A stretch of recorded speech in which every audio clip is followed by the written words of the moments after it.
Hello everybody, welcome back to Respawn Media. Today I wanted to make one final video about Jedi Survivor because I've had the game finished for a while and there's just more that I want to talk about. Some of the major moments towards the end of the campaign just had my jaw on the floor. This Star Wars story is incredible and Star Wars fans are so lucky that they get to play through this story and experience it firsthand. So today I'm just going to tell you guys more about why I like it and what I enjoy about it. This video I'll be showing you some gameplay from the second half of the game and some post-game clips also.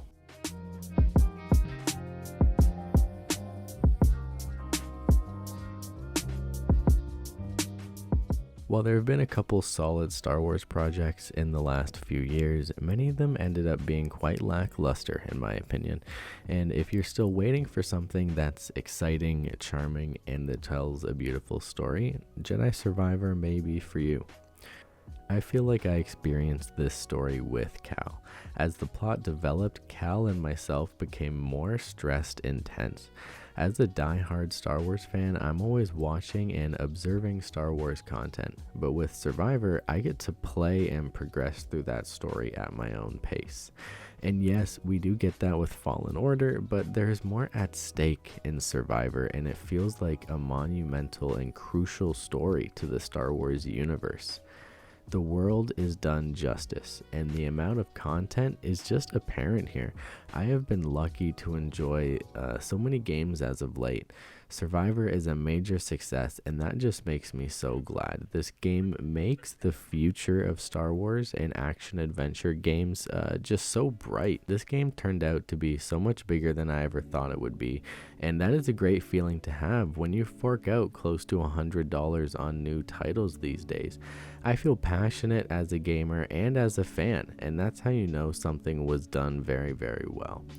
Even down to the small details like seeing your visual customizations and cutscenes, all that just makes the experience much more immersive. But what really caught my attention with this title was the 5 lightsaber stances you get to learn and master through your playthrough. Naturally, you'll take a liking to a few of them and you'll work your way through their individual skill trees as you progress through the story as well. I mainly played the single and dual stances because I just like how they complemented each other. While in intense boss battles, it was easier to stay focused with the single stance. All the stances here are very well balanced, and any 2 that you choose to use at one time will usually get you through whatever the game throws at you. When you commit to 2 saber stances and really practice, you become pretty unstoppable and overpowered. You'll soon enough feel ready to take on anything, but trust me, you won't be. There are many challenging bosses in this game, some that eat a ton of damage and that will just easily one-hit you. Many times I felt the frustration of facing an unstoppable boss or just having to do a ton of backtracking after you die because you weren't really prepared enough to go that distance. But when you're not getting your ass handed to you, this game makes you feel like a badass, and a badass renegade Jedi that will do whatever it takes to restore hope and peace to the galaxy. That's where a lot of Star Wars' heart comes out. I felt that in my favorite Star Wars show, Rebels, and I feel it here in Survivor. This game gets it. They didn't have to write an amazing story that fits into the lore perfectly, but they did. One of my favorite parts of the game is a section where you are infiltrating an old retired separatist ship from the Clone Wars era, and it has since been taken over by a band of raiders that are involved in the main conflict. The raiders have restored and reprogrammed a ton of these remaining battle droids. As a longtime fan, cutting through these droids was just an unbelievable amount of fun. It was just really great, and it was clever the way that they worked this into the game. It blends the different eras of Star Wars very, very well. Even after I completed the main story, I was still roaming, completing side missions and picking up collectibles that I missed. A lot of the replay value here wouldn't exist though without the amount of customization that was integrated this time around. Cal's hair, beard, clothing, and lightsaber are all customizable from head to toe.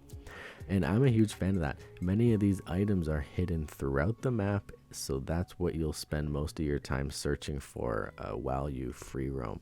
Now, we get 6 planets to roam and explore this time around. Some are very open and expansive, and some are very closed in and narrow, like the streets and back alleys of Coruscant. Now, I'm pretty happy with the different planets. They're each individually their own open world, and a couple of them are great, and some other ones are very, very small. So I would have liked some more quantity there when it comes to big open planets to roam, but there's some variety here, and I do enjoy what we were given. Like, keeping that in mind though, there is depth here, especially on the hub planet of Koba, where you have many different shops and characters to interact with. There's some fun mini games to help pass the time when you aren't bounty hunting. Oh yeah, that's right. You can pick up bounty pucks and hunt down targets. Yeah, you can live out your Jedi bounty hunting fantasies.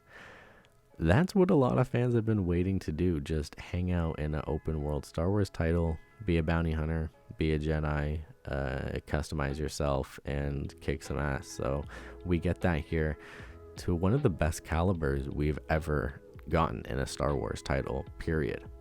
It's really fun spending a lot of time searching the map for new Jedi robes and then matching your lightsaber to your outfit, and then to top it off, you get to choose what lightsaber stance you get to use. So the variation is there, and everybody probably looks different playing this game, and everybody probably plays this game a little bit differently, and that's what makes it so fun. And I just hope we get more games where everyone's experience is different. That's why I'm such an advocate for tons of customization in video games, because it makes your experience different from your buddies. There's a lot here for everyone. If you're a Souls fan and you like a challenge, there's a great combat system here that will challenge you if you choose the appropriate difficulty for your skill level. With many great games already released this year, Jedi Survivor is a strong contender for Game of the Year. I'm glad that fans get to enjoy this superb Star Wars sequel for as long as it takes for a third title to make its debut. I can see the Jedi series concluding on a third title. It makes sense for the story and where Cal is headed, and I only hope Cal will show up again in the future outside of the games also. I'm a huge fan of the character, and I want to see where he goes from here.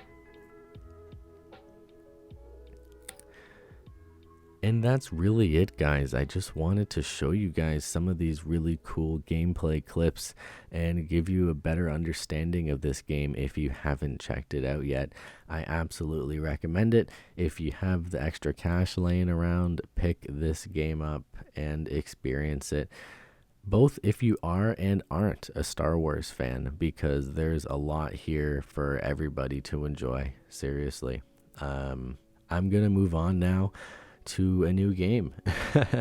But 2023 is looking to be an absolute insane year for gaming, with Assassin's Creed coming, the new Spider-Man as well, and think we're getting Starfield this year also, and we've already gotten Jedi Survivor and Hogwarts Legacy and Zelda, so I'm just super hyped to see what the rest of the year ends up looking like. Thank you guys so much for watching, and I'll catch you next time on Respawn.